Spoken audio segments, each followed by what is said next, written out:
هر انسان به صورت میانگین 75 تابستان رو در طول زندگی خودش سپری میکنه. اما همیشه تابستان‌های بعد از تمام شدن مدرسه و دانشگاه با بقیه تابستان‌ها متفاوته. عملا ما 90 روز آزاد رو برای خودمون داریم و هر کاری که بخوایم در این روزها میتونیم انجام بدیم. پس چه بهتر که چالش تابستانی رو شروع کنیم. در این چالش ما سعی میکنیم در تمام جهات خودمون رو ارتقا بدیم و بعد از تابستان به آدم جدیدی تبدیل بشیم. در اینجا به مواردی که باید انجام بدیم میپردازیم. شماره 1: فیزیک بدنی. سعی کنید در این تابستان ورزش‌های استقامتی و کاردیوی بیشتری انجام بدید. برای کاردیو اگر روزی احساس تنبلی بهتون دست داد فقط راه برید. اما اگر انرژی زیادی دارید دویدن و جایگزین قدم زدن کنید. 30 دقیقه انجام کاردیو در روز میتونه بسیار در بهتر شدن فیزیک بدنی و افزایش جذابیت شما کمک کننده باشه. اگر چربی زیادی ندارید ورزش‌های قدرتی مثل کالیستنیکس رو انجام بدید. شماره 2: خواندن کتاب. شاید این یکم کلیشه‌ای باشه که به کسانی که قصد توسعه فردی و خودسازی رو دارن بگیم کتاب بخونید. اما اینو بدونید یک کتاب 100 صفحه‌ای که زرد نباشه میتونه خیلی در پیشرفت شما و جذابیت درونی شما تاثیرگذار باشه. کتاب‌ها میتونن شما رو در شروع یه بیزنس جدید و موفقیت در اون کسب و کار کمک کنن. همچنین میتونید نسخه‌هایی از اون کتاب‌ها رو به دوستان و آشنایان خود بدید تا اونا هم از این اطلاعات بهره مند بشن. بعضی از کتابایی که میتونه بهتون کمک کنه رو داخل پیج اینستاگرام خودمون بهتون معرفی کردیم. میتونید در اونجا این کتاب‌ها رو مشاهده کنید.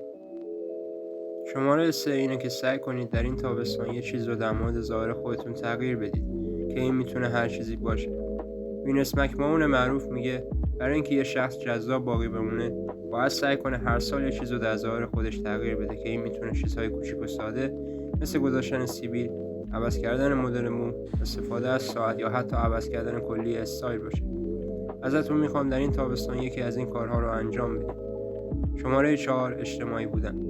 در این تابستان سعی کنید کمتر آنلاین باشید.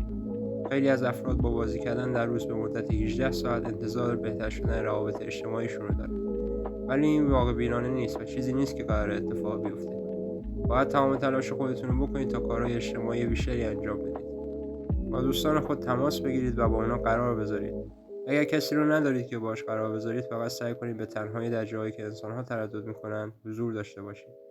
چون این کار میتونه به سلامت روان شما کمک کنه. خودتون رو ترغیب به انجام کارهای اجتماعی بیشتری بکنید و به من اعتماد کنید چون این کار در آینده شما بسیار تاثیرگذار خواهد بود. شماره 5: توسعه مهارت. آیا در حال حاضر روی پروژه مشغول به کار هستید؟ در ابتدای امسال که این رسانه رو راه اندازی کردم بدون حتی یه فالوور ادامه میدادم و امروز بعد از گذشت 4 ماه بیش از 60,000 فالوور گرفتم که 50,000 تای اون در 3 ماه اولیه جذب شدم و الان ازش کسب درآمد میکنم. و نمیدونید اگر شروع کنید زندگی شما رو به چه سمت و سوهایی خواهد برد. بنابراین مهارتی رو انتخاب کنید که بهش علاقه دارید و سعی کنید اون مهارت رو توسعه بدید تا بتونید ازش درآمد کسب کنید و این میتونه هر چیزی باشه. شماره 6: یادگیری در مورد خود. آیا تا حالا شده کمی وقت بذارید و راجع به خودتون چیزهای جدیدتری بفهمید؟ اگر من از شما سوالی راجع به خودتون بپرسم فکر نمی‌کنم جوابی داشته باشید. اگر همین الان از شما بپرسم که غذای مورد علاقه شما چیه، آخر هفته خودتون رو چطور می‌گذرونید یا به چه نوع موسیقی علاقه دارید، آیا جوابی برای هر کدوم از اینها دارید؟ نشستن با خودتون و یادگیری چیزهایی که دوست دارید بسیار ساده است که همیشه میشه انجامش داد، مثل زمانی که مدیتیشن می‌کنید یا حتی در حال قدم زدن در خیابان هستید. هر چه زودتر چالش تابستانی خود رو شروع کنید چون هنوز وقت زیادی دارید و نمیدونید چه تاثیرات خوبی روی شما خواهد داشت. ممنون از اینکه تا اینجای ویدیو رو تماشا کردید.